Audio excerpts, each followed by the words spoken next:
उत्पत्ति भएको अनि जलजलाको छेउछाउमा फुल्ने थुप्रै गुराँसहरू अहिले गुराँसको मौसममा जाँदै हुनुहुन्छ।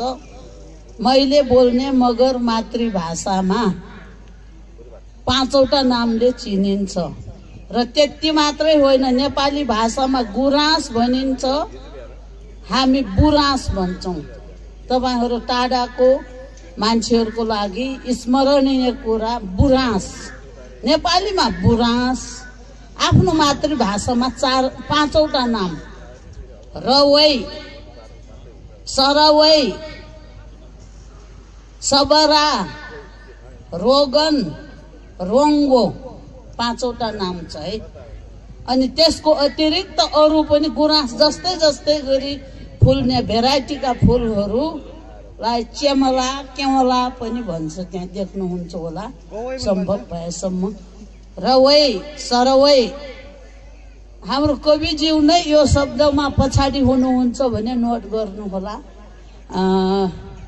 यो तपाईको लागि अलिकति बाँकी रहेछ। ज्ञान भन्ने कुरा, ज्ञान आफ्नो आफ्नो, विज्ञान सबैको एउटै हुन्छ, के अरे ज्ञान आफ्नो आफ्नो हुन्छ भन्ने लाग्छ मलाई। र यो मातृभाषा, यहाँ बोलिने मातृभाषालाई सामान्य बोलचालमा खाम भनिन्छ। अरु मातृभाषा छैन, एउटा मात्रै भाषा छ यहाँ, मगरको मात्रै। तर खाम भनेर जसरी नजर अन्दाज गरिन्छ, सस्तो तरिकाले हेरिन्छ, यो भाषा मगर भाषा भनेको गण्डक क्षेत्रमा बोलिएको भाषा 2 वचन हो। यताको भाषा 3 वचन, गा, गिन, गे, त्यस्तै सेकेन्ड पर्सन, थर्ड पर्सन त्यस्तै गरी प्रयोग हुन्छ। यताको भाषा अझ समृद्ध छ र जलजला वरिपरि बोलिएको एक प्रकारको भेद सुन्नुहुनेछ। मैले बोल्ने यो भेगमा एउटा भेद छ भाषाको नियम अनुसार। यी सब रहिथाने र यसको अतिरिक्त अहिले 10 वर्ष चलेको युद्ध पछाडि परिवर्तनहरू आए, शान्ति स्थापनाको लागि पहल भएका छन्, जनतालाई आर्थिक समृद्धिको बाटोमा लैजाने कुरा उठेको छ। सरकारको एउटा विशेष कार्यक्रम नै हो आर्थिक समृद्धि र संविधान कार्यान्वयनको अवस्थामा छ। संविधान कसको लागि? अब्राहम लिंकनका अनुसार for the people, by the people and of the people भनिसकेपछि रोल्पाली जनताले संविधानलाई कसरी हेर्ने, कसरी पालन गर्ने, यो अत्यन्त महत्त्वपूर्ण बेला हो। यहाँ भर्खरै छलफल भएको विषय काव्य विषयमा अत्यन्त उच्च कविहरूको बारेमा, उच्च साहित्यहरूको, काव्य साहित्यहरूको बारेमा चर्चा भयो र अघि हाम्रो म्याडमले भन्नुभयो चप्पलको शीर्षकको कविता।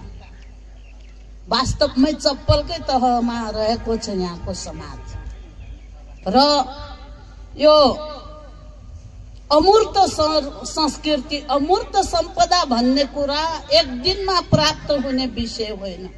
म अहिले भर्खर कवि बन्छु भनेर सक्दैन। अहिले भर्खरै कविताको मूल्याङ्कन गर, उच्च कोटिको कविता लेख भनेर कसैले लेख्न सक्ने विषय होइन। उहाँहरूको योगदान, लगाउ, वातावरण, सबभन्दा ठुलो कुरा वातावरण हो। एउटा राम्रो घोगा मकैलाई छर्नुहोस्, राम्रो जमिनमा पर्यो त्यस्तै घोगा हुन्छ। छेउतिर ढुङ्ग्यानमा पर्यो उम्रिनै गाह्रो, सेरु जस्तो बोट हुन्छ सेरुको रूपमा। त्यो अवस्था नआओस् रोल्पाको लागि। रोल्पा भनेको 75 जिल्ला भित्र बनाइएको एउटा जिल्ला हो। यो जिल्ला म बसेको ठाउँको नाम कालाशेष। यो भेगदेखि यतातिर 22 खुवा। जलजला जानुहुन्छ, जलजला पनि 22 खुवा पर्छ। अलिकति पश्चिमबाट मिरुलबाट कालाशेष पर्छ। अनि उता माडी भन्ने चलन भए पनि मारी हो। हामीले यता बोल्ने भाषामा री भनिन्छ। डी भनेको 12 मगराको भाषामा पानीलाई हो। यतातिर री भनेपछि पानीलाई। यहाँहरूले सुन्नुभयो होला खुङ्ग्री। यहाँ मारीलाई माडी भएको छ। अस्ति भर्खरको एउटा प्राविधिक विषय परेको छ, त्यो अहिले म यहाँनिर भन्न यहाँ राख्न चाहँदैन, तर राख्न जरुरी पनि छ। जसरी डी भनेर साहित्य निर्माण भयो, सरकारी साहित्यहरू, त्यसलाई हामी पालन गर्दै जाँदाखेरि स्वयं भाषा वक्ताले पनि महसुस नगरेर डी नै भनिराखेका छौँ। वास्तवमा डी होइन, री हो। मारी भनेको लुकेको, हराएको पानी। जमिन सिँचाइ नगर्ने, तल लुकेर बस्ती भन्दा मुनि धेरै गहिरोमा बग्ने हुनाले मा भनेको हराएको, री भनेको पानी, मारी भनेको हराएको पानी, काम नदिने पानी भनेर यताको नदीको नाम छ। र अब यस्तो यिनी भाषिक विषयमा मैले धेरै अर्थ लाउन लागे भने थुप्रै शब्दहरू आउला, धेरै लामो बोल्न सक्छु। यहाँहरूको समयको पाहुन्यलाई ख्याल गर्दै मैले एउटै विषयलाई लामो बोल्न चाहँदैन। बोल्नु धेरै थियो, रैथाने विषयमै आफ्नो विषयवस्तु भएको र अघि गोरु बहर समातेकोदेखि लिएर गोरु जोत्नेसम्मको संस्कृति यो जिल्लामा चलनमा रहेको छ। महिलाहरूले नै खेत जोत्छन्, बारी जोत्छन्। यस्ता संस्कृतिहरू यहाँहरू उपयुक्त समय पर्यो भने, अहिले मकै छर्ने समय आउँदैछ, यहाँहरू अलिकति छिटो आउनुभयो, समय मिलाउन सक्नुहुन्छ भने अलिकति प्रयास गर्नु होला। महिलाहरूले जोतेको देख्नुहुनेछ। र अहिले 2063 साल पछाडि शान्ति स्थापनाको लागि राजनीतिक दलहरूको सहयोगमा सहजकर्ताको भूमिका रहँदा गाउँघरमा महिलाहरूको आमा समूहहरू खुलेका छन्। आमा समूहहरूले उत्पादनशील काममा ध्यान दिएका छन् कि छैनन्, त्यसको मूल्याङ्कन छैन। अस्ति भर्खर सुलीचौरमा औद्योगिक प्रदर्शनी भयो। त्यहाँ प्रदर्शन गरिएका सामग्री काठमाडौँबाट ल्याइएको सिन्थेटिक लुगाहरू, सिन्थेटिक वस्तु फैलाएको थियो। यहाँको उत्पादन, म किन यो लुगा लाएर आएँ, लुगा नभएर लाएको पनि होइन, यहाँहरूलाई झाँकी देखाउनलाई पनि होइन, तर रैथाने शब्दको पछाडि यो अत्यन्त मिनिङफुल भएको हुनाले म आफ्नो पोसाकमा, जुन बेला मैले बहर समाते यस्तै पोसाकमा थिएँ। र आमा समूहहरू पहिला 63 भन्दा पहिला उत्पादनशील थिए। आमा समूह भनेर घोषित संगठन थिएन, समूह निर्माण थिएन। तर अहिले पछाडि आएर के भयो भने साउन्ड सिस्टम ल्यायो गाउँ गाउँमा, मुखले गाउन छोडे, साउन्ड सिस्टम बजाए अनि नाचे। त्यहाँबाट जेठाजु ससुराहरू सासूहरू बसिरहेछन्, भाँडाकुँडी त्यही ओइरेको छ, छोडेर गए। पुरा सामाजिक रैथाने संस्कृति नै डिलेट भयो क्या, मोबाइलमा डिलेट भएको जस्तो। यो कुरालाई कसरी सस्टेन गर्ने, कसरी यसको दिगो विकास गर्ने भन्ने कुरा यहाँको जिम्मेवार राजनीतिक दल, राज्य प्रतिनिधिहरूको हातमा ठुलो जिम्मेवारी रहन्छ भन्ने लाग्छ। त्यसमा म पनि गैर जिम्मेवार होइन, मैले पनि भन्नु पर्छ, मेरो पनि जिम्मेवारी छ। म फेरि आउनेछु, धन्यवाद। अहिलेलाई म खेमराज शर्मा जो लेखनको हिसाबले बोलेर अथवा यसरी एउटै सानो सेसनमा त्यो समेटेर सम्भावना पनि छैन। अब जो रोल्पाको पूर्वी दक्षिणी बेल्टमा विभिन्न त्यस्ता संस्कृतिहरू छन् त्यसको नवीन सर, आजको यस गरिमामय र महत्त्वपूर्ण कार्यक्रममा मलाई यो ठाउँमा, यो बोल्ने ठाउँमा, आफ्ना विचार राख्ने ठाउँमा राखिदिनु भएकोमा म सर्वप्रथम आयोजक मित्रहरूप्रति हार्दिक धन्यवाद दिन चाहन्छु।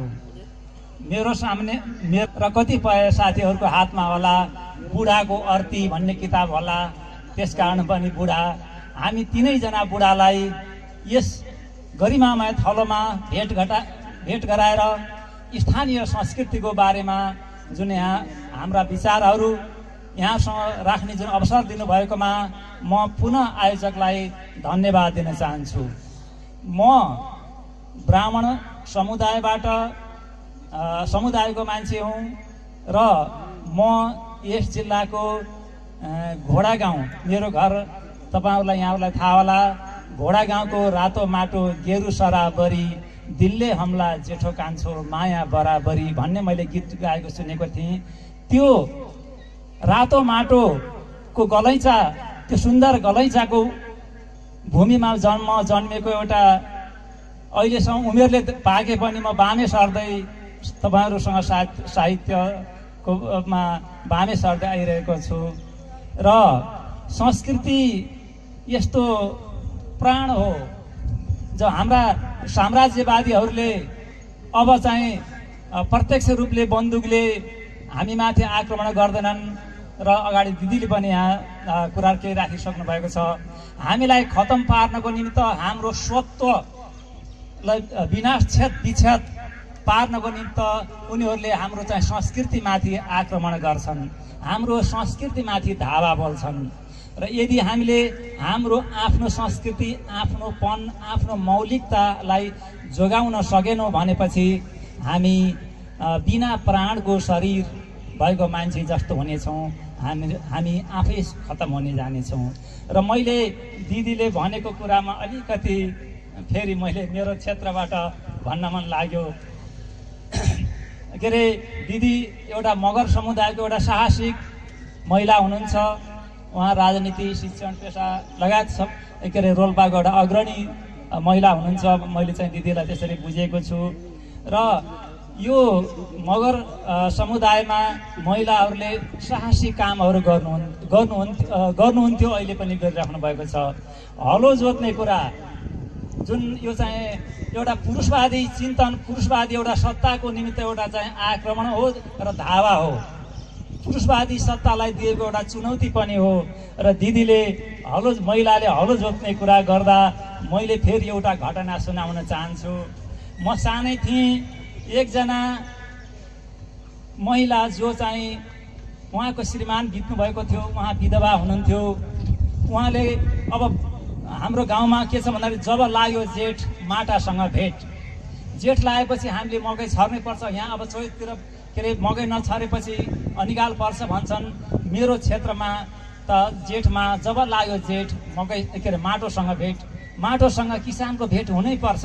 यो भनाइमा कति सौन्दर्य छ, हामी विचार गरौँ। र मैले ती महिलाको बारेमा कुरा गर्न चाहन्छु। ती महिलाले कोही आफूलाई चाहिँ श्रीमान भित्र जानुभयो, आफूलाई सहयोग गर्ने मान्छे कोही पनि पाउनु भएन, बारी बाँझै रहने भयो। अहिले जस्तो बेसा पाइँदैन थियो त्यस बेलामा। के अरे बारी बिग्रेपछि चाहिँ खेती बिग्रेपछि भोकै मर्नु पर्थ्यो, कन्दमूलहरू खानु पर्थ्यो। अब माथितिर तपाईँहरूले के खानुहुन्छ, हाम्रोतिर सिस्नो भयो, गिठाहरू यस्ता खाएर चाहिँ जीवनयापन गरेका हामीले चाहिँ देखेका छौँ। र ती महिलाले केही सिक्न लागेपछि हलो के अरे गोरु नारेर हलो जोत्नुभयो र त्यो सारा सब गाउँभरि फैलियो। लो फल्ने महिलाले चाहिँ हलो जोती। त्यहाँ के छ धारणा के थियो भन्दाखेरि महिलाले हलो जोतेपछि पानी पर्दैन, इन्द्र भगवान रिसाउनुहुन्छ। त्यो भनेपछि महिलाले हलो जोतेको कारणले सारा सब चाहिँ गाउँले अरू चाहिँ जुर्मुराए। ओहो फल्ने महिलाले हलो जोते हुनाले अब हाम्रो गाउँमा खडेरी हुने भयो, हामी सकिने भयौँ भनेर सारा सब चाहिँ मान्छेहरू जुटे र तत्कालीन शासकहरूले ती महिलालाई सजाय गर्नुभयो र ती महिला धर आँसु काट्नुभयो र त्यहाँको चलन त्यहाँको प्रथा तत्कालीन प्रथा के थियो भन्दाखेरि महिला त्यसरी सजाय गरेर महिला रोएपछि के अरे इन्द्र भगवानले फेरि पानी पार्नुहुन्छ, वर्षात हुन्छ भन्ने धारणा थियो र त्यो कुरा मैले भोगेको हुँ, मेरो जीवनमा मैले भोगेको हुँ। र अहिले हाम्रो गाउँतिर पनि महिलाहरूले हलो जोत्ने गर्नुहुन्छ कसैले र यो परिवर्तन कहिले हुन्छ। यसमा के अरे राम्रा नराम्रा पक्षहरू धेरै छन्। माओवादी जनयुद्ध आएपछि यो चाहिँ महिलाहरूले हलो जोत्ने चाहिँ हाम्रो गाउँतिर पनि चलेको छ। अब कसले त्यहाँ कारबाही गर्ने त? त्यहाँ माओवादी भन्दा शक्तिशाली कोही पनि थिएन। अब महिलाहरूले हलो जोतेमा अब मेरो गाउँका महिलाहरूले के अरे सजायको भागी हुनुपर्ने छैन र महिला के अरे हलो जोतेकै कारणले उहाँले सजाय तिरेर रुनुपर्ने छैन। र म माडी खोले अगाडि दिदीले पनि भन्नुभयो, अगाडि यो के अरे राणाकालमा हाम्रा चाहिँ जिल्लाहरू हाम्रा चाहिँ क्षेत्रहरूलाई थुमहरूमा बाँडिएको थियो र यहाँ कालाशेष थुम अर्को 22 टुवा थुम 22 टुवा थुम कालाशेष यसरी थियो र म बसेको इलाकातिर थुम माडी खोलाको म एउटा बासिन्दा हुँ। म कसरी रोल्पाली भएँ भन्दाखेरि 2032 सालमा म रोल्पाली भएको हुँ। तपाईँहरूलाई थाहा होला, यहीँ माथि 7 बाटोदेखि पल्टेर हलहले भन्ने लेख छ, तपाईँहरू सायद सबै जानुभयो होला। 32 सालसम्म हलहले प्युठान जिल्लामा पर्थ्यो। त्यो तत्कालीन खुङ्री पञ्चायतको एउटा ओडाको भूभाग हो हलहले। त्यहाँसम्म चाहिँ प्युठान पर्ने, त्यहाँबाट आधा घन्टा आएर यहाँ चाहिँ रोल्पाको सदरमुकाम। अनि हामी भालुवाङतिर जान्छौँ, भालुवाङसम्म सल्यान जिल्ला पर्थ्यो, भालुवाङदेखि मास्तिरसम्म सल्यान जिल्ला। यसरी नमिलेको ठाउँ थियो र मिलाउने क्रममा 2032 सालमा खुङ्री घोडागाउँ लगायतका केही तत्कालीन गाउँ पञ्चायतहरूलाई रोल्पामा गाडियो र त्यसकारण म रोल्पाली भएँ। म प्युठानी भएर जन्मेको हुँ, रोल्पाली भएर चाहिँ म के अरे बाँचेको छु, मैले कर्म गरेको छु, अहिलेसम्म यहाँसँग आएको छु। ल बाँकी अरू धन्यवाद। हामी यो जुन विषयवस्तु छ त्यो भित्रै रहेर सकेसम्म एकदम संक्षेपमा छलफल गर्नेछौँ। म खेमबुढा मगर कहाँ आउन चाहन्छु। यो लोक संस्कृति भने ठ्याक्कै के, अनि त्यसपछि त्यसको अहिलेको अवस्था के छ, त्यसलाई बचाउनको निम्ति अथवा त्यसको प्रचार प्रसार त्यसलाई जोगाएर राख्नको निम्ति तपाईँ आफूले चाहिँ के गर्नु भएको छ अथवा हामी के गरिरहेछौँ भन्ने विषयमा यहाँको धारणा के छ? धन्यवाद नलिनजी। स्वाभाविक रूपमा यहाँ आउनु भएको जति पनि हाम्रो पाहुना हुनुहुन्छ, यहाँहरूलाई मनमा लागिरहेको हुनसक्छ यो सेसनमा रोल्पाको रैथाने संस्कृति भनेपछि के छन्, त्यो रैथाने संस्कृतिको यो 10 वर्षको सशस्त्र मतलब जनयुद्धको मुभमेन्टमा कुन रूपमा चाहिँ यिनीहरू गुज्रनु पर्यो र त्यसपछि चाहिँ यो शान्ति प्रक्रियापछि चाहिँ त्यसले चाहिँ सांस्कृतिक रूपान्तरणको एउटा यात्रा तय गर्यो कि गरेन भन्ने कुरा चाहिँ होला। सायद त्यो जिज्ञासा छ जस्तो मलाई लाग्छ। अब म यसलाई अलि स्पेसिफिक गरेर लग्न चाहन्छु। रोल्पाको रैथाने संस्कृतिको कुरा गर्दाखेरि चाहिँ यो नेपालको सन्दर्भमा हामी रैथाने कुरा गरिरहेका छैनौँ, नेपाली संस्कृतिको कुरा गरिरहेका छैनौँ। रोल्पामा आएर रैथाने संस्कृतिको कुरा गरिराख्दाखेरि नेपालको जुन हामीले एउटा मूलधारको एउटा संस्कृतिको रूपमा मान्छौँ, यो हिन्दू संस्कारमा आधारित चाहिँ संस्कृतिको कुराहरू, धर्मको कुराहरू गर्छौँ। त्यसो भएनाले यहाँ रोल्पामा त्यतातर्फ धेरै जानुपर्छ जस्तो मलाई लाग्दैन। रैथाने संस्कृति भन्ने बित्तिकै रोल्पाको एउटा चाहिँ ऐतिहासिक विरासत, ऐतिहासिक पृष्ठभूमिलाई हेर्ने हो भने यो मगरहरूको एउटा आदिभूमि हो। त्यसकारण चाहिँ मूल रूपमा चाहिँ यो आदिभूमि मगरहरूको भएको हुनाले यहाँको रैथानेको हिसाबले त्यो ऐतिहासिक